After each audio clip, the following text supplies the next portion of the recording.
Disclaimer: the following video is for educational and research purposes and should be regarded as educational entertainment. It in no way glorifies the actions that take place in this video. In case the video you're about to watch may trigger PTSD or affect your mental well-being, feel free to exit the video and protect your peace. From yours truly, Inspector Truman.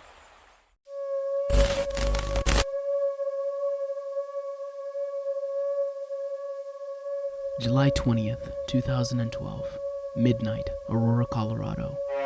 As moviegoers would become more excited to watch the new Batman movie, The Dark Knight Rises. Oh, you think darkness is your ally? You merely adopted the dark. At the Century 16 movie theater, a former neuroscience student prepares to take over the movie theater and mow down as many unexpecting people as possible. Spotting a military-grade arsenal and covered head to toe in body armor, James Holmes was ready to kill. So join me as I walk through history and uncover the mind of James Holmes. My name is Inspector Truman, and welcome to the madhouse of James Egan Holmes.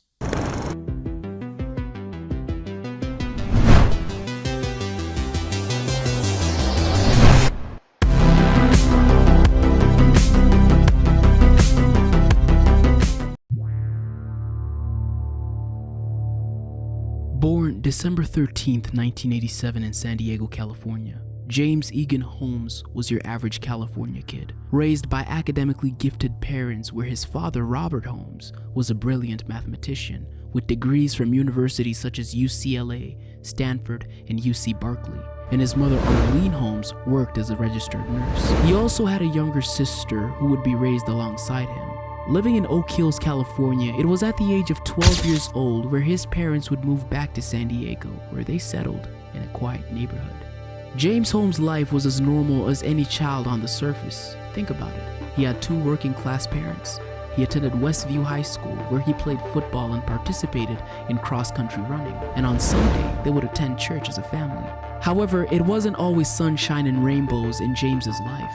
His lawyer, Daniel King, stated that James began to develop mental health issues while he was in middle school, where he attempted to take his own life at the tender age of 11.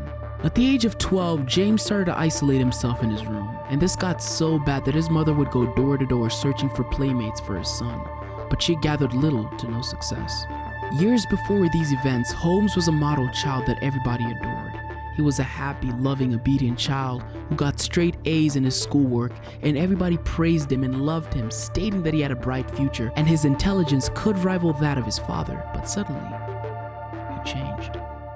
Most children are just scared of the isolating darkness in their bedroom. But as a child, James Holmes had a different story. He said he would hear hammering in the walls at night. He even had a name for these noises: nail ghosts. Was this an early sign of his declining mental health or a figment of his imagination?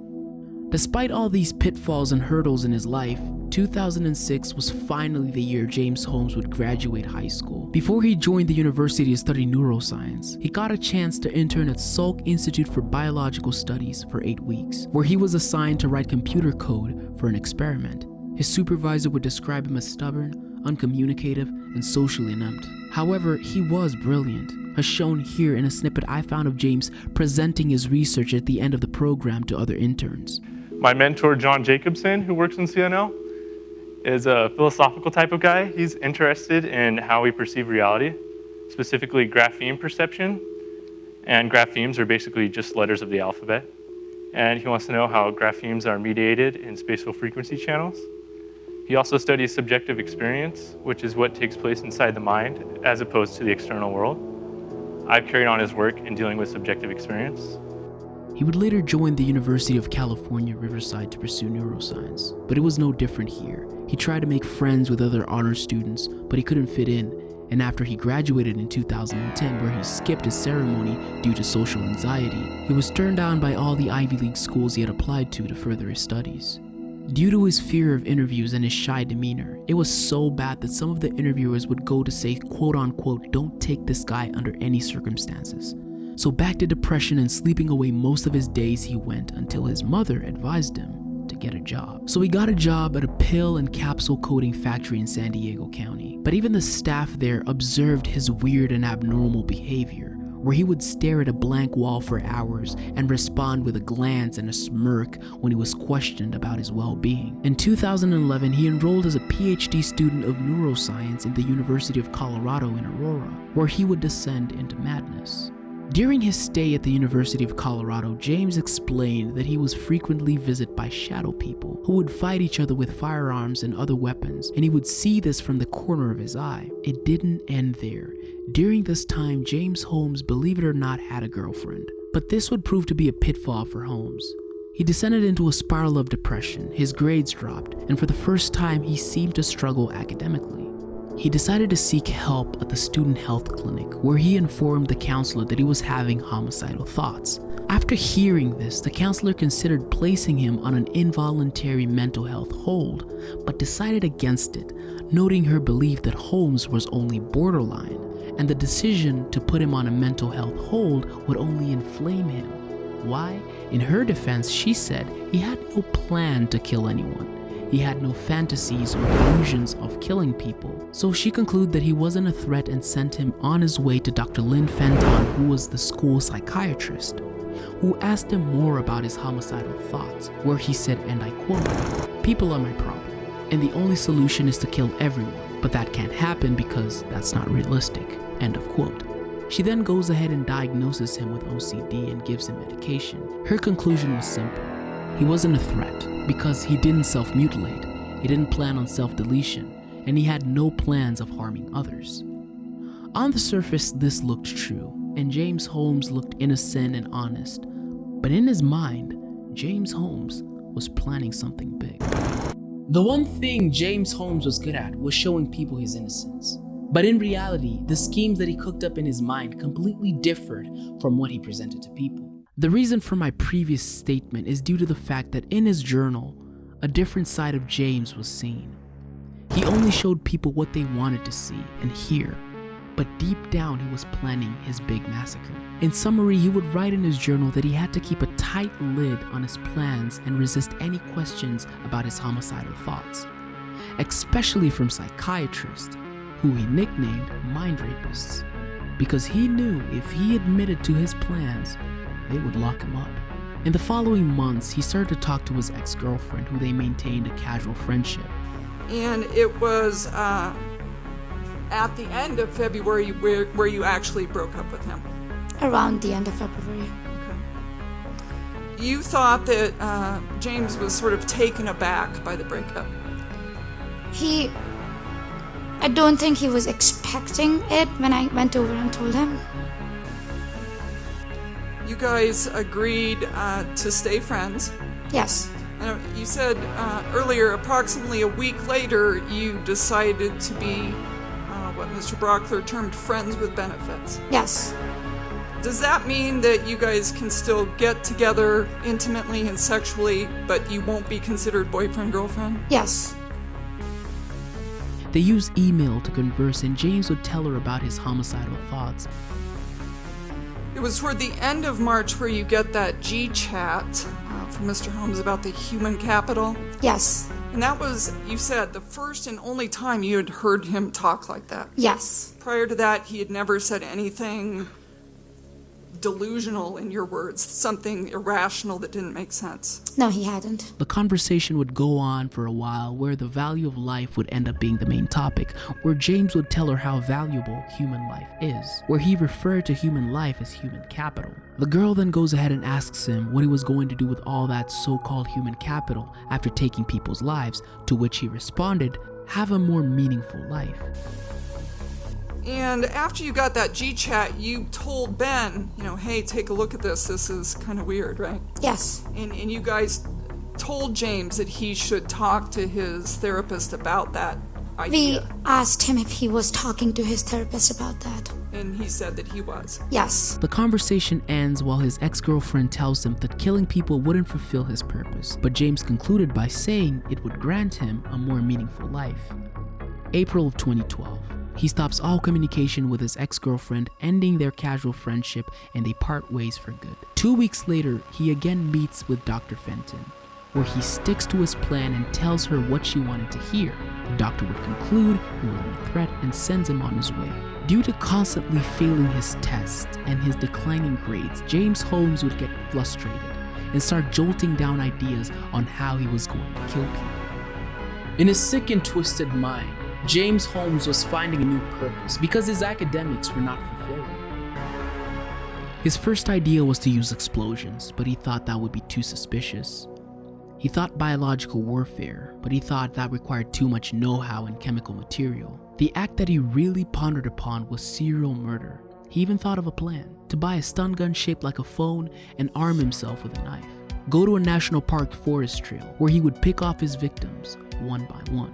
He later thought that left too much evidence. It would be easier to get caught. It felt too personal, and finally, he wouldn't get enough kills. Then it finally hit him.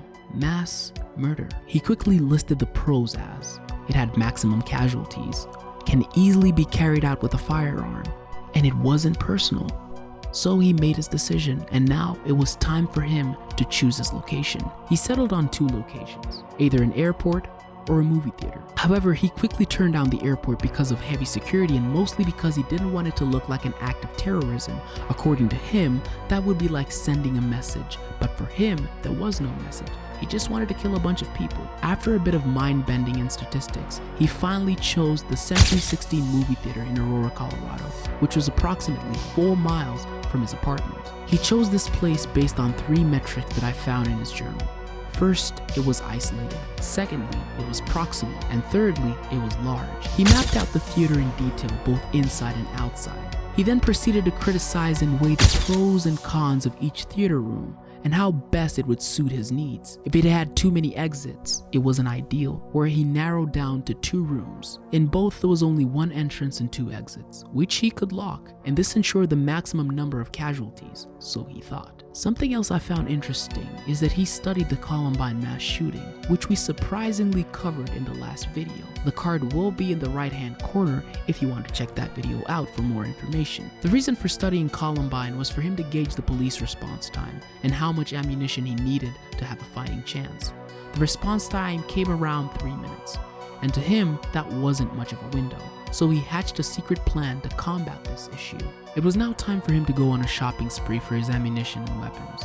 So in the month of May 2012, he would buy a Glock handgun, a shotgun, a gas mask, and cans of tear gas. Towards the end of the month, he would visit Dr. Fenton again, but this time she brought in a Dr. Robert Feinstein, a specialist in violence and suicide assessment. This time, Dr. Robert took charge, but James was smart enough to fool him, so they let him go. Due to his continuous failure in his tests and exams, he went to Dr. Fenton again and told her that he was going to quit school, and since his lease on his apartment ended in November, he was going to get a job in Aurora. Dr. Fenton would ask James to keep coming to see her even if he's dropping out. He said his insurance will not cover it, and right after that statement he walked off, that being the last time Dr. Fenton would see James. Now James had fully dropped out of school, and all through June he would continue his arms race. He would buy an AR-15 rifle, laser sights, numerous magazines for his guns, a case for his rifle, a bulletproof vest, a helmet, a first aid dressing kit. In July, he went ahead and bought ballistic trousers, rifle scopes, more ammunition, and full body armor. He also went ahead and bought headphones and an iPod to distract him from the killing by not hearing the screams due to the fact he didn't want it to feel personal. He also dyed his hair red, not to look like the Joker as the media said, but because he thought it looked exotic. Well, on the 18th of July, he still had the issue of the police response time, which was about 3 minutes according to his calculations. So in order to buy him a bigger window, he booby-trapped his apartment with various chemicals and bombs which he hooked up to the door. Attached to the bombs were jars of bullets, gunpowder, and napalms. On the floor was magnesium to accelerate the fire. My guess is when the fire department arrived to stop the fire, they would have made it worse when they used water, hence keeping law enforcement occupied. This in turn would buy him more time while he attacked the movie theater. Now all he needed was some poor soul to set off the bomb. There were 2 ways the bomb would go off. One, he would place an RC car by some bins close to his apartment building. Close to the car was a boombox that was scheduled to play music 40 minutes after he started the timer. And on the RC car was a remote that looked like it belonged to the boombox. However, it didn't. It was for the detonation system for the bomb in his apartment. So put 2 and 2 together. Guy walks up to shut off the boombox, and boom goes the building. No pun intended. He also needed a failsafe in case that didn't work. He set his computer to play loud music 20 minutes after he left the house, which would summon his neighbors to try open the door to confront him about his loud music. And since the door had a wire attached to it, boom. After setting up his apartment, James went to the movie theater to carry out the next phase of his plan. He parked his car in the back just outside Theater 9 and walks into the theater dressed in normal clothes and picks up a ticket at the kiosk. He hands it to the attendant and moves to the concession stand. He walks around and scopes out his environment, but he later makes his way to Theater 9 although his ticket said Theater 8. James calmly walks into the theater and sits at the very front. After a couple of minutes, he takes out his phone and pretends to take a call and walks out to the exit. He then proceeds to suit up and prep his weapons. Finally, he puts on his headphones and blasts some music. However, in the middle of gearing up, he proceeded to call a suicide prevention line so someone could talk him out of what he was about to do. However, according to James, he didn't hear anybody on the other side. 9 seconds later, the call ended, and James decided to start his reign of terror. He opens a canister of tear gas while still outside and walks into the theater, tossing it to the right side of the room. While smoke filled the room, people in the back started to escape. James then shot in the direction with his shotgun, emptying all the shells. With the gun empty, he switches to his AR-15 and shoots at 2 people who tried to run away from him. However, they were successful and ran out the emergency exit. He continued shooting at the people in the dark, and the only time he moved into the light was so he could change the rifle magazine that had misfired. This gave people an opportunity to escape. He then switches to his handgun and shoots at some more people. After trying to frantically fix his AR-15 and failing, James would walk out of the theater and toss his AR-15 outside. He then goes to his car and opens the door, and by this time police were already at the scene. They had arrived in 2 minutes of the shooting being reported. While he was taking off his belt, 2 police officers approached him. He puts his hands up, surrenders, and just like that, it was over. A slew of events would immediately happen after James was apprehended. And I would also like to tell you why James's diversion did not work. So welcome to the aftermath. First of all, the bomb in James's apartment didn't explode as expected. One of the neighbors did, however, get really close to being deceased. As the music played in his apartment, a neighbor pounded on James's door to no response. As she fumbled with the door handle, she realized it wasn't locked and decided to go back to her house and call the police instead. Police would retrieve the bomb safely with the help of the bomb squad, so no one was hurt and the diversion didn't work. After the mass shooting, 12 people would lose their lives and 70 would get injured. Some victims of this horrific act weren't even in Theater 9 but Theater 8. What happened was the bullets from the AR-15 were so powerful that they breached the wall, hitting people in Theater 8. There wasn't any children hurt. The reason James decided to pick midnight to carry out his plans was because he didn't want any child casualties, but that was not the case for 6-year-old Veronica Sullivan, who died during the crossfires. Jessica Gowie was an aspiring sports reporter, and 1 month prior to the James Holmes mass shooting spree, Jessica was almost a victim of the Toronto Mall shooting, but luckily she escaped unscathed. However, 1 month later, she died at the brutal hands of James Holmes while going to see The Dark Knight Rises.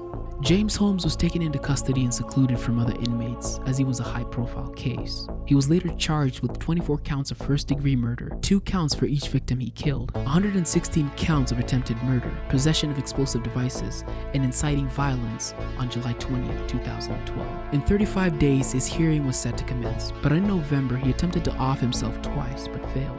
On January 7th, 2013, his legal team would say that James would plead guilty to avoid the death penalty. However, the court declined. The team later tried to plead not guilty by reason of insanity, but after 22 hours of evaluation, he was found mentally unstable but legally sane. And after months of the jury going through the evidence, they found him guilty on all counts, but it was up to them to see if he was going to get the death penalty or not. The jury did finally reach a decision, but it wasn't unanimous. One person in the jury didn't agree with giving James the death penalty, so the death sentence was pulled, leaving the judge to sentence him, and let's just say he didn't hold back. Running all of the sentences consecutive and adding them all up, I believe the total comes out to 12 life sentences without the possibility of parole, consecutive to each other and consecutive to 3,312 years in the Department of Corrections. Do the people agree with that?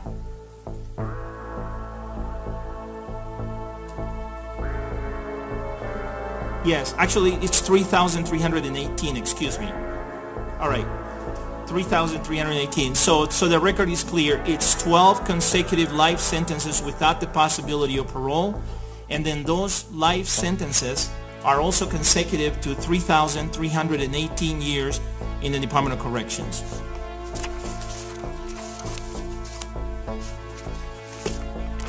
I realize that I have imposed the maximum sentences, and somebody yesterday said, Judge, I want to make sure that whatever sentences you impose, that you are 100% sure that they are just and fair. And I am 100% sure that these are just and fair. I want to make it clear that it is the court's intention that the defendant never set foot in free society again. The intention of my sentences is that he spend every single day of the rest of his life in prison, and that he be imprisoned without the possibility of parole. If there was ever a case that warranted the maximum sentences, this is the case. One of the victims yesterday said the defendant does not deserve any sympathy. I wholeheartedly agree. The defendant does not deserve any sympathy, and for that reason, the court imposes the maximum sentences that the court can impose under the law. Is there anything else at this time on behalf of the people? In conclusion, the 20th of July will always haunt the people of Aurora, Colorado. To all the people who lost their lives on that fateful day, may their souls rest in eternal peace. And to the 70 people who were injured during that tragic event, may you find peace, and I'm proud of you for finding the strength to push on with life. Let's come together collectively to put an end to mass shootings in America. And remember, once you see some suspicious activity anywhere, your voice could save lives. Ladies and gentlemen, another day, another case, and this one looks like it's all the way solved, and my time here is up. Till next time, always remember to keep trekking forward.